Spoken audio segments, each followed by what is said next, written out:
Hey everybody, you know, I want to do this as best as I can. It's about 2:25 in the morning, and I want to talk about Bound for Glory, which happens, I guess you can say, later tonight. Now that it's Sunday, October 20th, I want to talk about,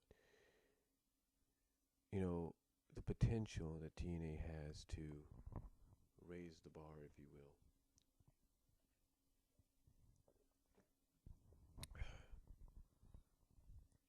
You see,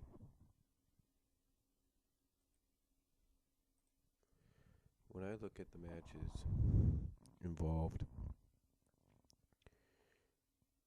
I look at 7 potential matches, 6 official pay-per-view matches, and 1 pre-show match, which will be shown on the hour-long Countdown to Bound for Glory special on Spike tomorrow. On Spike in the afternoon, and I have to say that TNA, they've got the work cut out for them. They really do. I mean, the only time that Bound for Glory has ever really been promoted is during Impact, and that's about it.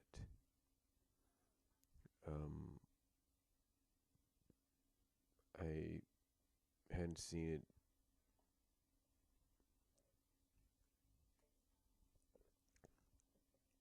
I hadn't seen it advertised anywhere else. Not really. Now, TNA has, like I said, has the potential of, has the potential to go to that next level with Bound for Glory, and as some people have put it, rectify the mistakes that they had made in the past. Now, 3 matches to me stand out as potentially being able to do that. Now, before I get into that, I want to kind of explain for some of you that don't know about Bound for Glory, or you do know, but don't know where it's going to be at. Bound for Glory is going to be at the what was formerly the Cox Arena, or the San Diego Arena, basically located on the San Diego State University campus in San Diego, California. Now, according to what this says, the arena for center stage concerts or end stage concerts, which is basically what I think this is going to be like, an end stage concert or end stage event. It seats about 12,200 people. Now, the last major wrestling event that was there, according to what I read here on Wikipedia, was WCW's Bash at the Beach in 1998. Excuse me. And that seated about 10,095 people. So I know TNA is probably hoping to have something about that capacity, if not more so. I mean, if you take a look at the inside of the arena, I got this picture off of Wikipedia. Inside, this is during a basketball game, and you can pretty much see that what they're planning to do, apparently, what they're planning and trying to hopefully do, is fill up most of what you see there. Because everything you see, all the seats from here, like right in front of you, just picture where the arena is going to be. Where the D is, that's where the ring's going to be. Some of the seats are going to be right there. That's basically what you're looking at from what it. That's basically giving you an idea. This picture is giving you an idea of what Bound for Glory is going to be like, of what it will look like just from this view. So, and you can see that this is like before a game, apparently, and all that. But this is basically what they're hoping for tomorrow or later tonight when Bound for Glory happens. But when you take a look at the Ticketmaster, the you know the seating, the map seating or the seating chart. This I got off of Ticketmaster, the seating chart here. That basically all the seats that you saw in the previous picture, all of them, except for the end, except for those that are blocked off at the staging area, all of those are on sale, and they basically go from about $198 at the most to about $31 at the cheapest.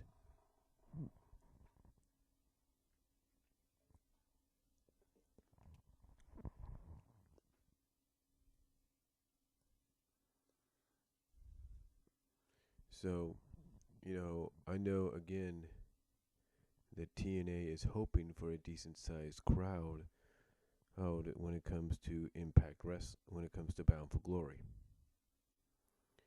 Now, the question is, what do they need to do with Bound for Glory to help set them apart? Well, like I said in a previous video, they have the opportunity with Bound for Glory to open a door, to open that door and usher in a new era of wrestling that will just flood, just wash over every other promotion out there, including the WWE, and open their eyes to the potential of what they can do and what they have to do. And I believe Bound for Glory can do that. I believe they have that opportunity. However, they also have the opportunity to go on a downslide. And what I mean by downslide, I mean, in other words, they have the opportunity to crash and burn. And like I mentioned at the beginning, there are 3 matches on this card that I believe can help define that new era, define that level that they need to get to, and open that door to a whole new era in wrestling. But let's take a look at the card, shall we? Let's start, first of all, with the pre-show match, which will air on Spike TV.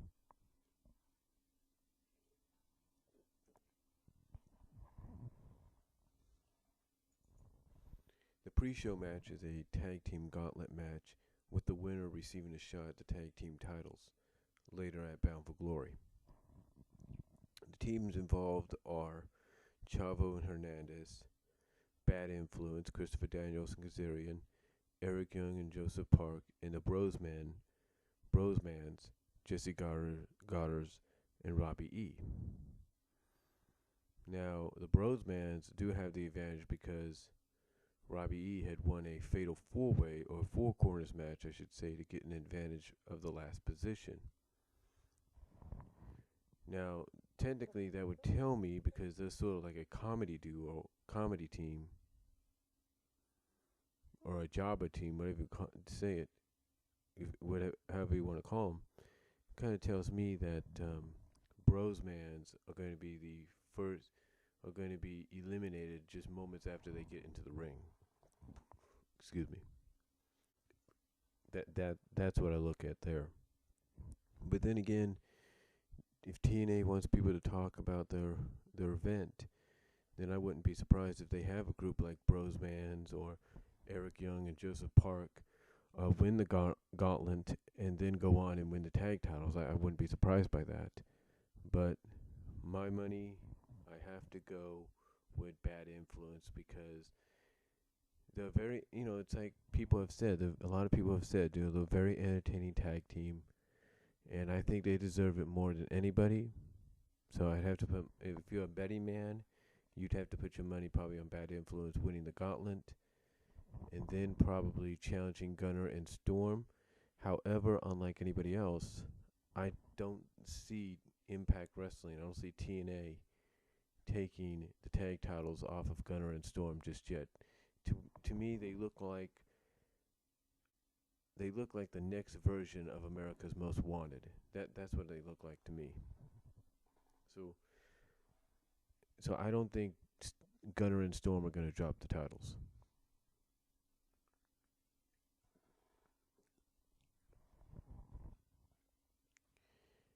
Now, as far as one of the matches that I believe can help open that door to a whole new era of wrestling and help take TNA to that next level with Bound for Glory.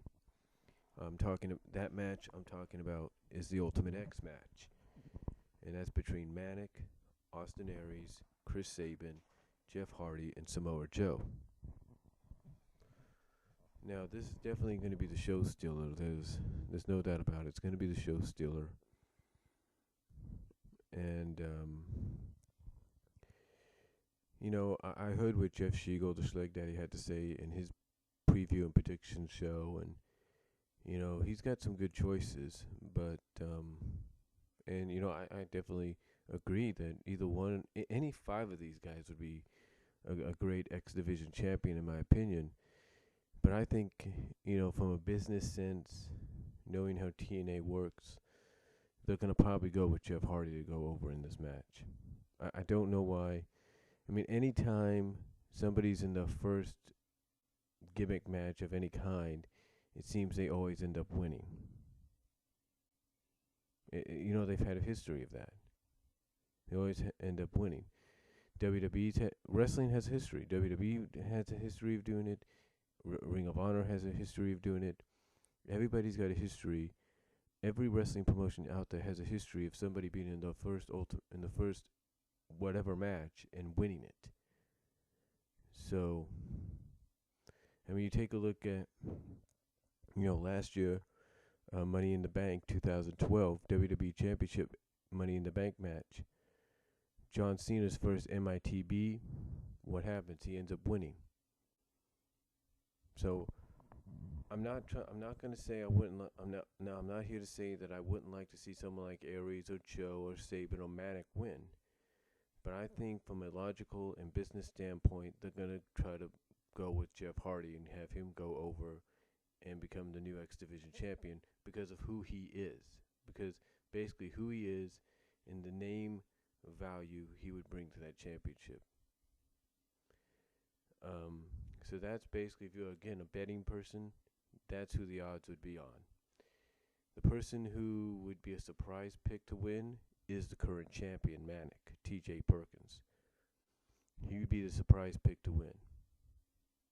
Aries, Sabin, and Joe, I wouldn't be surprised if one of them got the belt either. But I believe if you're a betting man, the odd choice has to be Jeff Hardy. That would be your best choice to go with. Then the next match that I believe can help open that door and let a whole new wrestling era come through for TNA and any other wrestling promotion out there, as well as take them to that next level, is Sting versus Magnus. And apparently, from what we have seen and heard, this is going to be TNA's 2013 version of the 1987 classic, 45-minute classic of Sting and Ric Flair, but with the roles reversed. You have Sting in Ric Flair's position, and you have Magnus in Sting's position. Do I think this will be a good match? Yes, I do. I do think it's going to be a good match. I think it's going to be good. I think it's going to be a decent match. And I do agree with a lot of people. I think if TNA's smart, and I think even Sting has mentioned this as well. In fact, I think Sting would be all for it. If I'm TNA, I let Magnus go over clean on Sting. No tricks, no catches. Just have him go clean over Sting, and thus, in a sense, have Sting pass that torch to Magnus.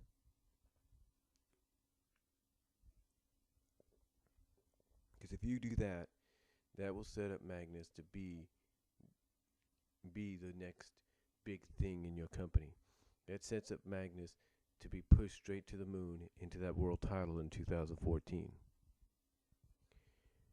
Another match that might be in that same category as to help opening that door for TNA to let that new era of wrestling come through and take them to that next level is Bobby Roode and Kurt Angle. But here's the thing though. Kurt Angle just went into the Hall of Fame just went into Hall of Fame yesterday. And TNA, as much as I'm a Kurt Angle fan, I am a fan of Kurt Angle. I've been a fan of his since the WWE. But the way TNA keeps pushing and supporting and pushing Angle and everything, and shoving him down people's throats, if you will. As much as we would like Bobby Roode to win this one, and I know a lot of people would, smart money is going to be on Kurt Angle. And here's why. He went into the Hall of Fame, and I don't think TNA is going to want to repeat the same thing they did last year. Because remember, last year Sting went into the Hall of Fame, and he ended up losing a tag team match to Aces and Eights.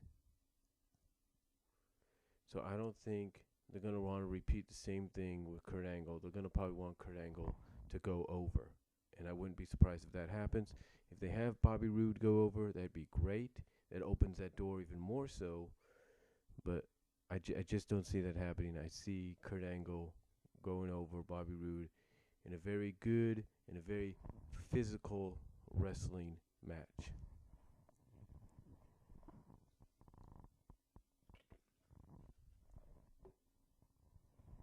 All right. And then we have the three-way knockouts match for the Knockouts Championship.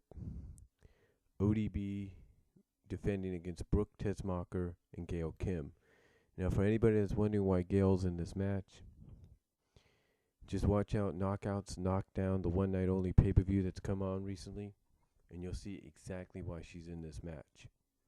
As far as Brooke Tessmacher being in there, hey, it's a good choice as well. But, it's kind of up in the air. It really is. If you have Brooke win, and I know people like Schleg Daddy's on OTR Central has already said that Brooke needs to win because she'd be a fresh she could be that face for the knockouts division. And I agree, she could be that face. I agree. She could be that face. I agree she's vastly improved. But I just don't see Brooke winning this. Because if Brooke wins this, as good as that would be, that pretty much gives you an idea of what the result of the main event's going to be. I'm just saying. But, I wouldn't be surprised if she does win. I wouldn't. But to me, smart money would have to be on either ODB retaining or Gail Kim regaining. And the wild card, if you want to put it in there, would be Lady Tapa, probably doing exactly what Jeff Siegel said on OTR Central in his preview and prediction show. And the wild card would be Lady Tapa coming out and, like I said, doing exactly what Jeff Siegel said on his prediction show on OTR Central, and that's wiping everybody out. Or at least coming out and wiping out whoever the winner is. So, but again, the smart money would be on either Gail Kim regaining the title or ODB keeping it. Brooke, that would be a surprise. That would be the upset to look out for. That would be kind of like the upset to look out for. And then the wild card, of course, would be Lady Tapa interfering in some shape or form.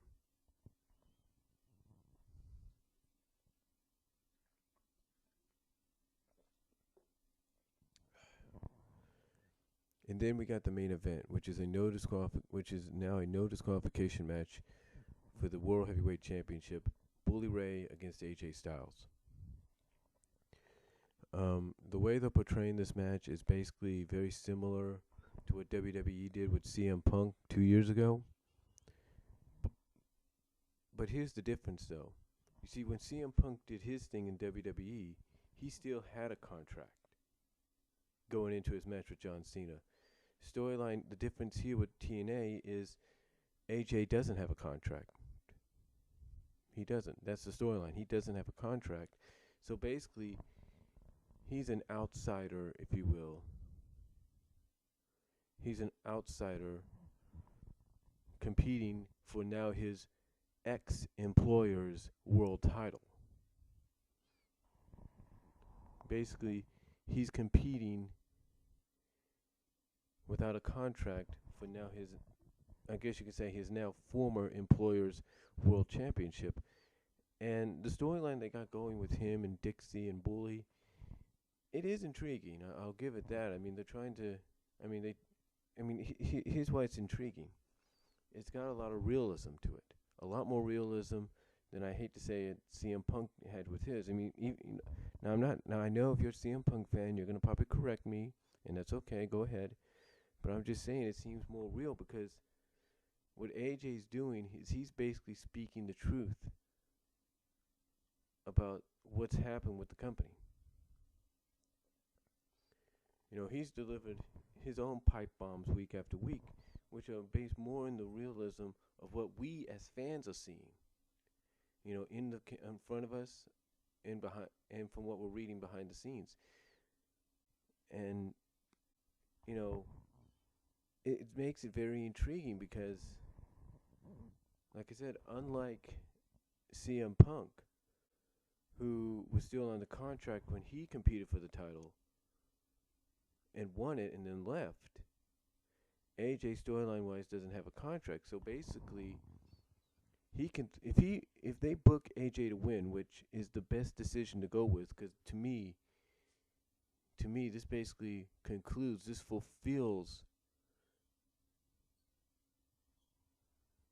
fulfills that obligation that you put in, that obligation that you've invested into this year-long storyline with AJ.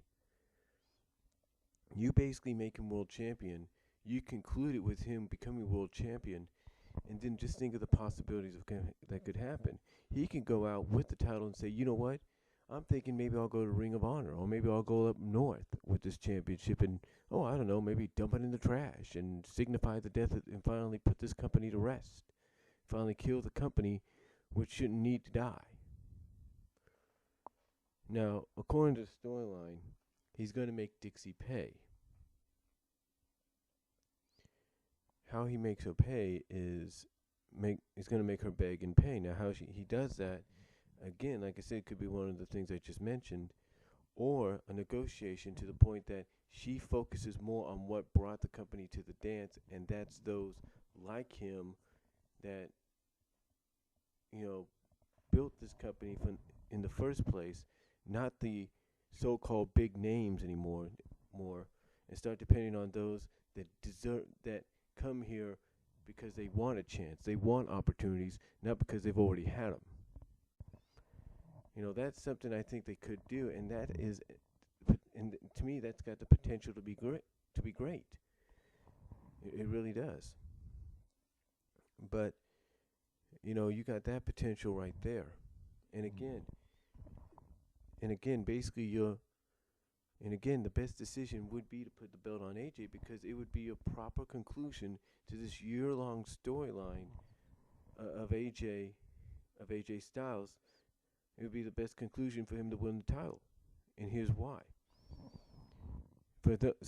Here's why. Because, okay, for some of you that don't know this,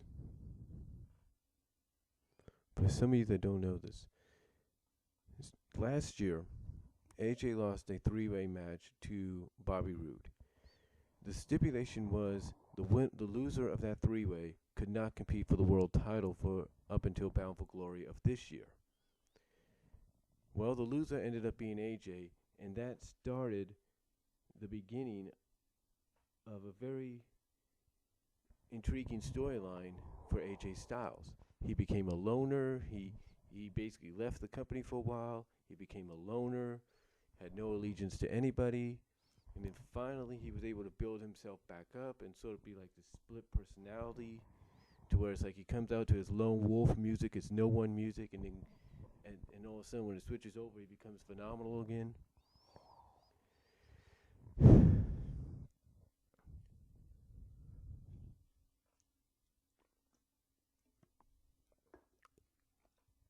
I mean, to me,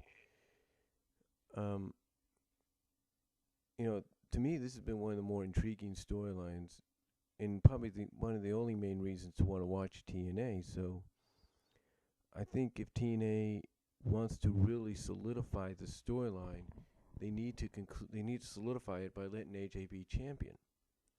Now, does that mean should they make the right decision and put the belt on AJ?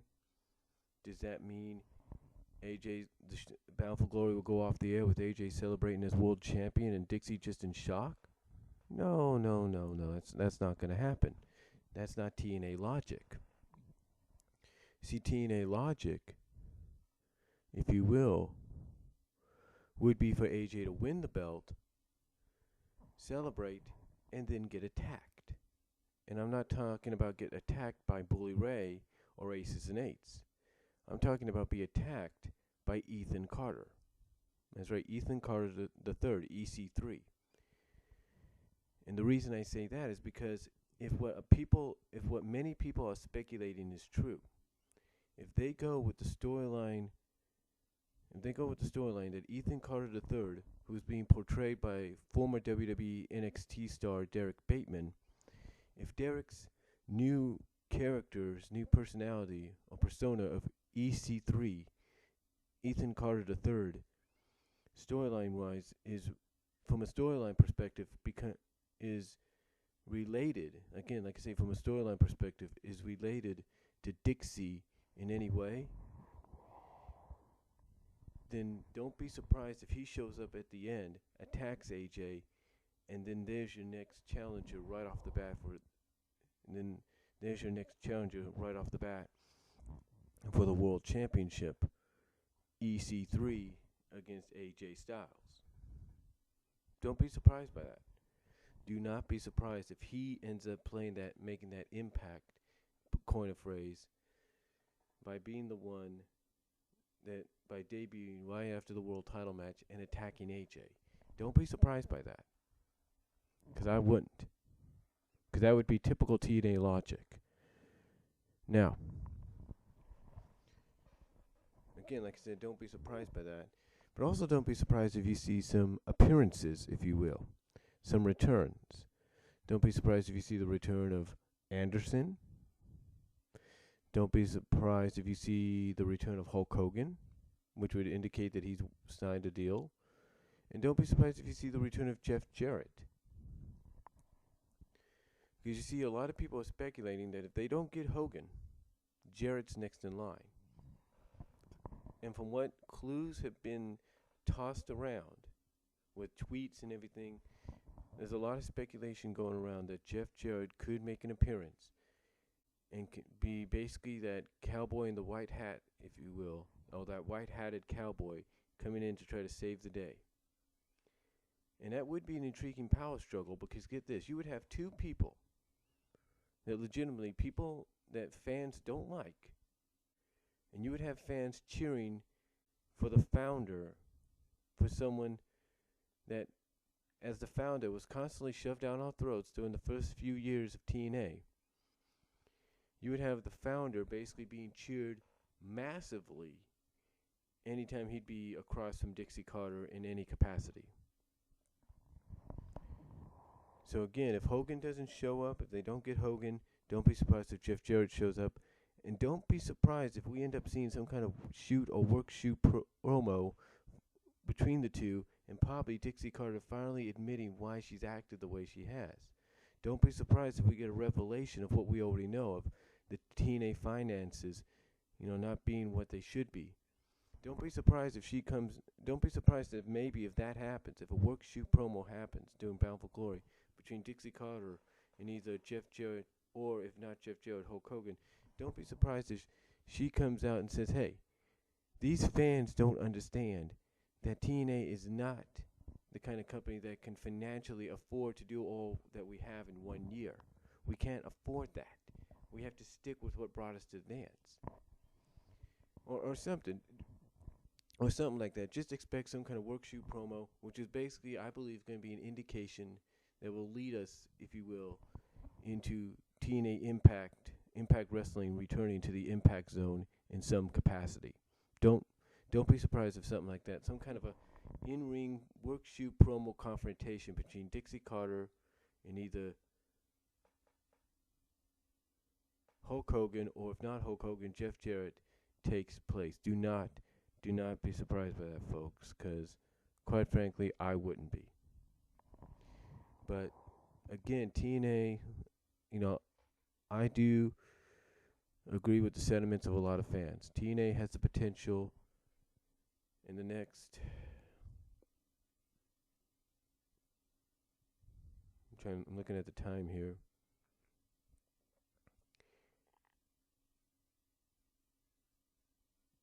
In the next 13 to 14 hours, if they're not to begin a rectification, in between the next 13, 14 to 18 hours, between that time frame, in the next 13 to 18 hours, between that time, TNA has the opportunity with Bound for Glory to rectify some of the mistakes they've made and take it to that next level and open that door wide for a whole new era of wrestling to come through and basically, wash upon all the promotions, including WWE, including Ring of Honor, and say, hey, look, you can do what you want to do, and it's not going to be that bad. You can do what the people want you to do, and it's not going to hurt you. So, but that's just my thoughts, and hopefully TNA will be able to do that. Do I think it'll be a good show wrestling-wise? Yes, I do. And again, like I said, the 3 matches, Ultimate X, Sting Magnus, Ray Styles, are the most prolific ones you got to look at as being the ones that will help open that door, either to allow a new era of wrestling to come through, help TNA go to that next level, or potentially cause them to downfall even more so. So that's all I'm going to say. Let me know what you guys think down below. Comment if you like. And God bless. Take care. I'm out. But that's my thoughts, my predictions, my thoughts on Bound for Glory tonight.